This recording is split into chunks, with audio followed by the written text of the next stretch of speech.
अस्सलाम वालेकुम नाज़रीन, welcome back to my YouTube channel. Pakistani showbiz industry की सीनियर और बासलाहियत अदाकारा अस्मा अब्बासी एक बार फिर खबरों में है, लेकिन इस बार वजह इनकी नई ड्रेस कलेक्शन नहीं बल्कि इनका अपना लिबास बन गया।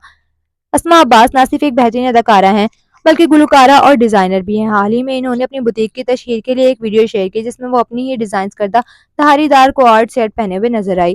ताहम ये लिबास सोशल मीडिया सारिफीन को ज़्यादा पसंद आया और वीडियो के सामने आते ही मुख्तलिफ किस्म के तबसरे शुरू हो गए। एक सारिफ ने लिखा, ये लिबास तो लंडा बाजार का लग रहा है, जबकि दूसरे ने कहा, आपको अपनी उम्र और शख्सियत के मुताबिक लिबास पहनना चाहिए।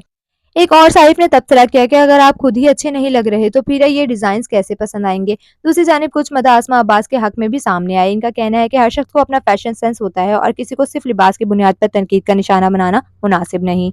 इन्होंने कहा कि इख्तिलाफ राय जरूर होना चाहिए, लेकिन एहतराम के दायरे में रहकर। ये पहली बार नहीं कि किसी शख्सियत के लिबास पर सोशल मीडिया ने बहस छेड़ दी। अक्सर फनकारों को अपने फैशन के इंतखाब पर तारीफ के साथ साथ तनकीद का भी सामना करना पड़ता है। आपकी इस मामले पर क्या राय है? क्या अस्मा अली अब्बासी ने लिबास पर होने वाली तनकीद दुरुस्त थी या सोशल मीडिया सारिफिन ने जरूरत से ज्यादा सख्त रद्द-ए-अमल दिया? अपनी राय कमेंट्स में जरूर शेयर करें। वीडियो पसंद आए तो लाइक करें, साथ साथ चैनल को सब्सक्राइब करना ना भूलिएगा। मिलते हैं अगली वीडियो में, तब तक के लिए अल्लाह हाफिज।